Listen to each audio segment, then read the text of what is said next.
What the flip is up, tubers? It's your girl Sarah Baska, and I'm about to light my candle right next to me because I'm a little nervous making this vid. I need some crushed lavender candle fumes in my nose. Of course, I'm burning a soy candle because I'm not a barbarian and I don't want all those chemicals in my nose. So if you're burning candles, make sure they're soy. I've got my lavender candle burning, and I've got my essential oil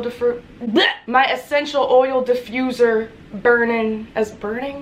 Pumping out lavender in my nose too. I've got 2 resources of lavender pumping in my nose, so that's how you know I'm a little nervous. I've got Solange behind me just so I can have some guidance. I just need her face in the frame just because, like, she believes in me, you know? She knows that I got this. I need Muesli in the corner here. Muesli's got my back. Always has, always will, since 5th grade. Also, one more thing, housekeeping. I have these shirts and they're only available for a limited time and they're about to go out of stock.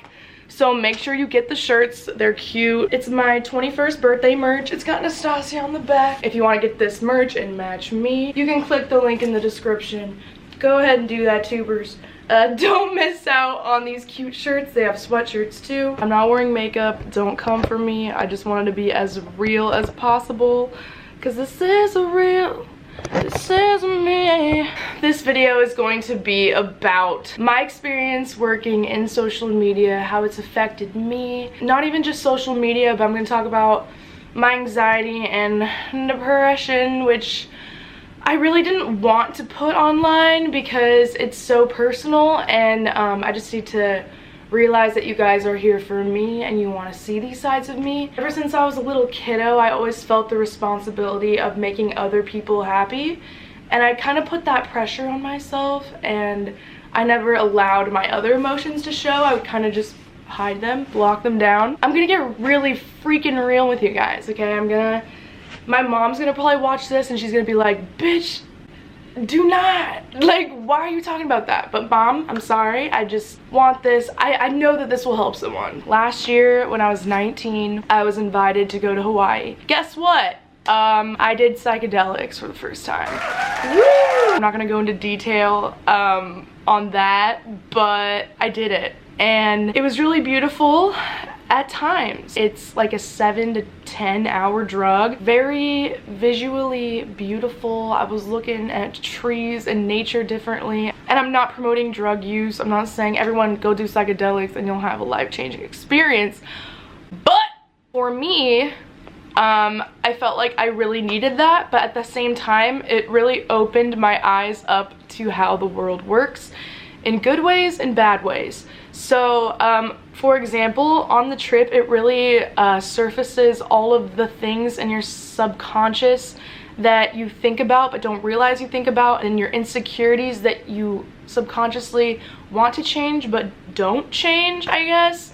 And for me, a lot of my insecurities surfaced to me. The first part of my trip was really beautiful. We were by the ocean. It was amazing. The ocean was hugging me like a friend. Then later is when all of the thoughts started to surface, and I started to realize the things that I haven't dealt with yet, and the things that I have internalized, and the things that I need to work on. When I came back home from my Hawaii trip, I felt so enlightened, so inspired.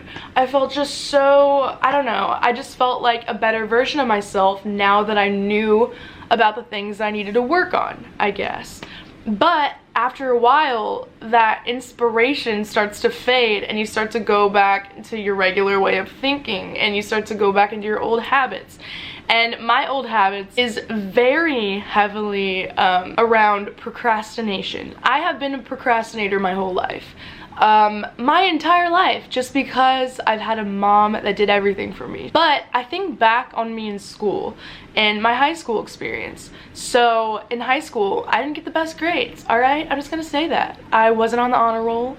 I wasn't on the dean's list. Never was. My sister was, and that was something that I had to see every day. I accepted myself as a creative individual, but also I would sit in class and hate myself, and I would get back my tests, realize that I failed, and everyone around me would get A's or B's and be like, what'd you get, Sarah? And I would like awkwardly just like hide my paper and be like, I got a B, even though I freaking failed.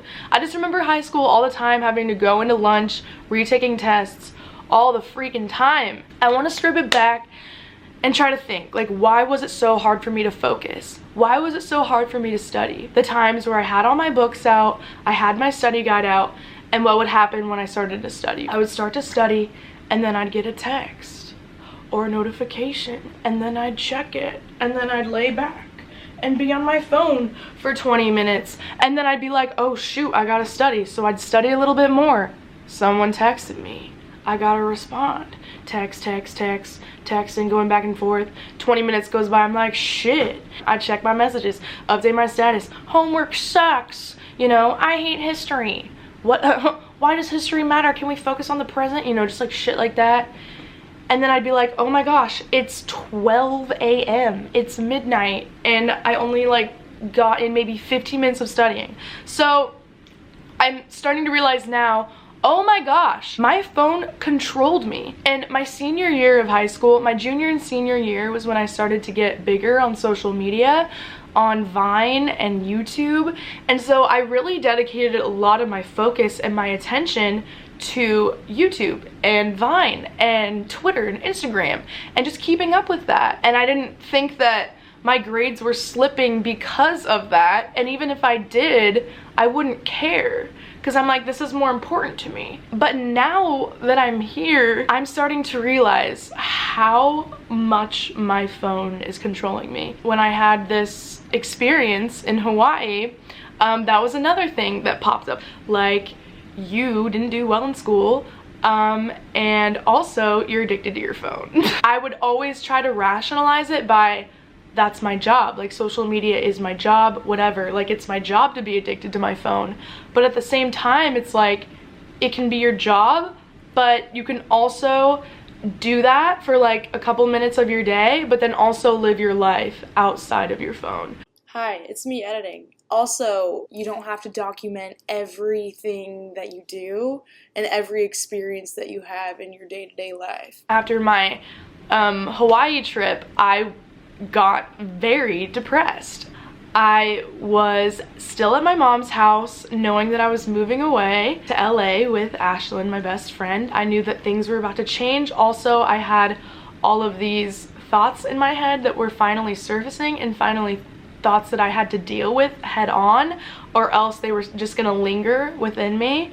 Being addicted to my phone wasn't the only thing that surfaced, by the way. Just wanted to make that clear. There was like 20 other things, insecurities, bubbling around inside me at the same time. I went to Europe last summer. During that trip, I didn't pay for international phone service and internet and stuff, so I wasn't on my phone for the most part, and it was truly the most freeing feeling ever. I've never been out of the country before, so to experience those beautiful freaking cities was the most amazing, life-changing experience of my life. And I was with great friends, and I didn't have my phone, and I didn't care.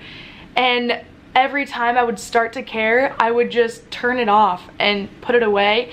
And it was just like this alleviating feeling that came over me. After my Europe trip, I came back home, and then I had tour. So then we went on tour. That was a really life-changing experience for me. It was so beautiful meeting everyone face to face. I can't explain how humbling that was. That meant so much to me, and I was so happy about that. But then after tour, came back home, and some shit went down. And I'm not gonna go into detail about this because I respect Ashlyn so freaking much. Our friendship, this is...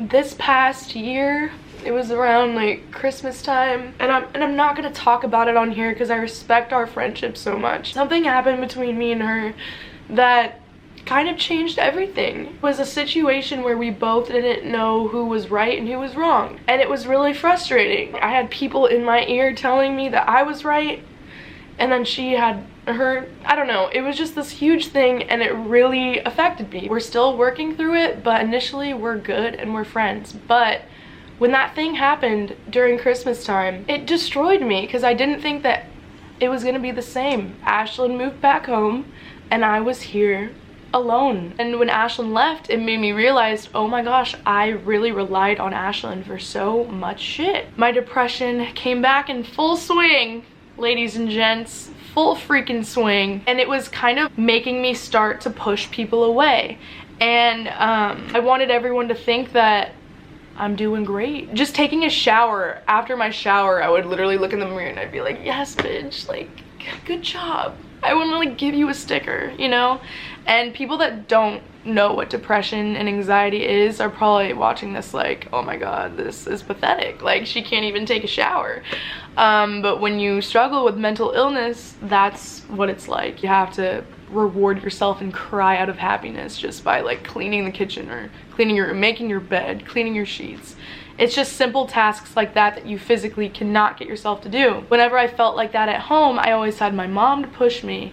When I felt like that here, me and Ashlyn would push each other. And so like living alone was very scary because I didn't have anybody but myself, and I had to rely on myself to do those things. There wasn't really a transition into what I'm talking about next. It's kind of awkward. So I want to say, when I fell back into that depression again, all I wanted to do was just be in bed, be on my phone, and those conscious thoughts of me being addicted to my phone, I didn't care. I didn't care that I was addicted to my phone.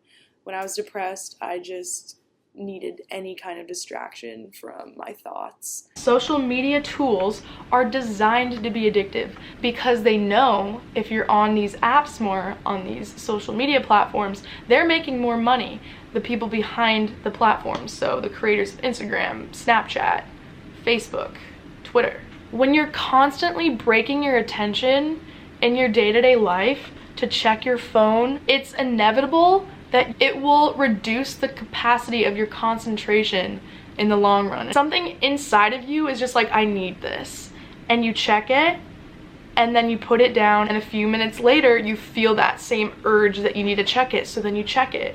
That's something that I realized was really affecting my life, and it was affecting my concentration and my work ethic. I felt controlled. It's me again. Also, when I would put my phone away, it was like itching at me. Like I needed to just look at my phone. It was like, it's weird, and that's what addiction feels like. And all the future generations of kids that have social media, it's like, how is that going to affect them when they're my age? If I'm feeling this way at my age, how are the kids that have social media at very, very, very young ages, how are they going to feel when they're my age? I was watching this video, and this researcher, or this guy that made the video, said that a researcher at Stanford or something, he called it the magic of maybe. And what that means, it's like, you look at your phone, maybe there's a text, maybe there's a notification. And if there's not, you're just like, whatever, and then you put your phone down, you're kind of like, But then you check your phone again, and you do get a notification, you do get a text from anyone, your crush, someone liked your picture. Your dopamine literally spikes up, and they said it's a little bit under the feeling of cocaine. And cocaine is a very serious addiction that people have, because when you do cocaine, your dopamine level rises and it spikes for a few moments and then it goes away. That's how it feels when you get a notification or a text message, or when someone likes your photo. And these social media platforms realize that that's what happens to you when you get those notifications. It makes you feel good, and it gives you a sense of worth, and it gives you validation. Also, another thing that was interesting is when you post a picture and you just are waiting for this one person to like it, like your crush, or just like someone to like your picture. And if they don't, you literally feel like shit, and you get sad that they don't like you. Or if you Snapchat someone and they open it and don't respond, you get upset and sad. Or if you're left on red, it's like a middle finger to your face, and you feel personally affected by it. And that's not real life. And we let these things control our emotions and how we feel so much. And it's created a society, and I am totally in this too, where you start to care so much about what people think about you. And I used to not care when I was a kid, or even when I was in middle school. I would care about my close friends, like in my social group, like at school. You only put out the best versions of yourself. For example, on Instagram, you're only posting the best photos of yourself. You're only posting the highlights of your life. You're not posting the behind the scenes shit. On Facebook, you're only putting the highlights of your life, the accomplishments that you accomplished. And you can't help but feel worthless and like a piece of poop because you're comparing yourself to these people and you're comparing your accomplishments to these people's accomplishments and you feel like trash. And I know that it's my job, and I know that it's something that I need to keep up with in order to be successful in what I do. So I'm not saying I'm gonna quit social media. I'm not saying I'm gonna just drop it cold turkey, but I'm definitely going to manage how much time I spend on social media, because I know that my phone is what is driving my depression and my anxiety, because it is holding me back from just doing day-to-day activities, because I'm just sitting on my phone and worrying about what everyone else is doing and the shit that you're not doing in that moment and feeling bad about it. And although there's a lot of negatives with social media, there's also positives, like the movements that were created, the Me Too movement, the Black Lives Matter movement, from the Florida Parkland shooting, how they came together and used social media for a really great cause and rose awareness on gun safety and gun control. I think that those are really powerful ways to use your platform, use social media. I'm not trying to make this video saying that social media is the devil, because it's not. I just wanted to spread awareness on how I think it is very healthy and very important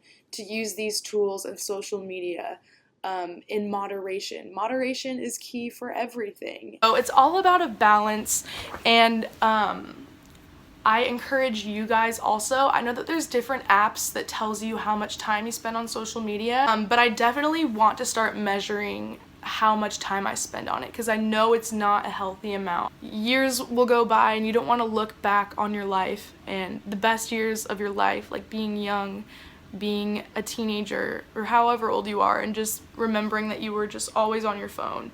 As much as your phone does help you, life is so beautiful, and we need to be aware of the beautiful things around us and experience life to the fullest.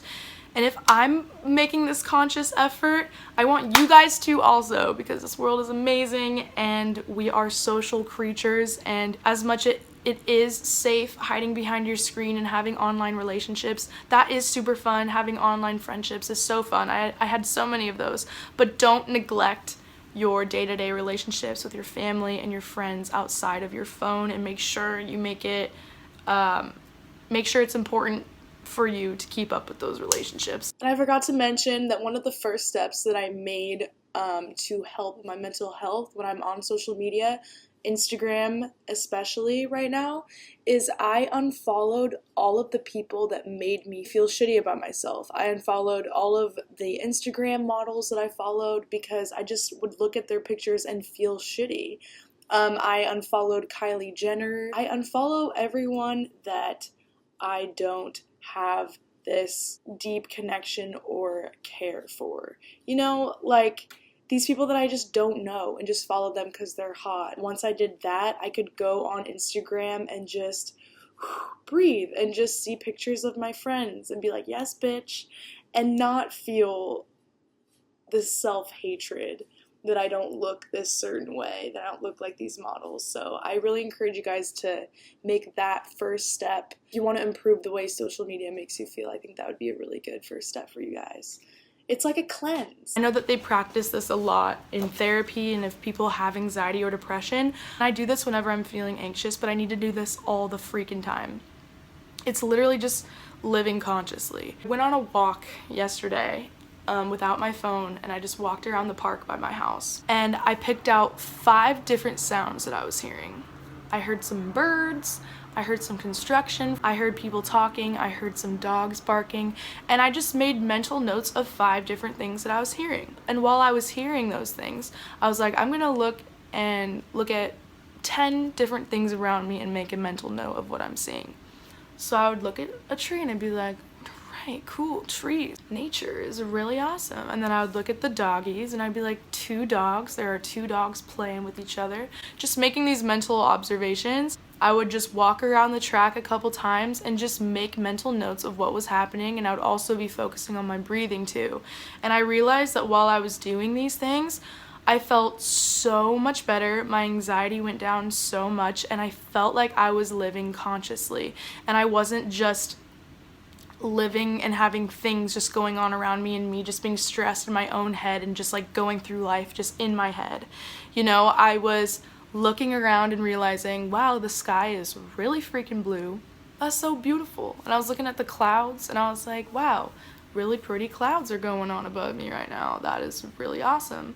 And I was just forcing myself to get out of my head and realize that there is a beautiful life around me. I'm gonna start doing that either every morning right when I get up or at night during this time. It's about like 6-7 p.m. I'm gonna go out on a walk without my phone, without any music, and just be with myself and pick out those little things. And I encourage you guys to do that too if you're having anxiety. Also, what's been helping me a lot is my essential oil diffuser.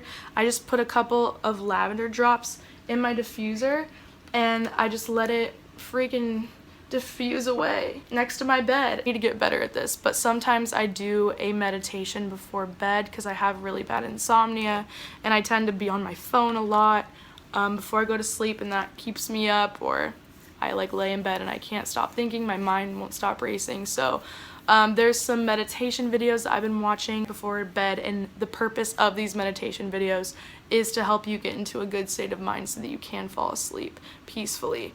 And meditation is kind of hard. You kind of have to do it a few times, get used to it, but I will put some of my favorite meditation videos under this video just so it can help you guys too. This video was all over the place. If you guys made it this far, thank you so much. I hope that you guys get to the point where you feel like you don't need to grab your phone every time you are in an uncomfortable situation, or if you feel like, or just like trying to resist that pull to grab your phone. I know for me, it's something that I need to work on, so I hope that we can all, like, I don't know, this can be kind of like an experiment. We can like keep each other accountable and see how well we're doing. And I'll definitely keep you guys updated on that because I want to make this change for myself and I want to live life to the fullest because I'm never gonna get these years back, and I don't want to spend my time constantly being worried about numbers and likes and who liked my photo and who didn't and why didn't this person like my picture. Like, you know, that's really not important. So I hope that this kind of shed some light on you guys. I hope that this helped you guys because it really helped me just get all of this off my chest. It's kind of like a therapy session.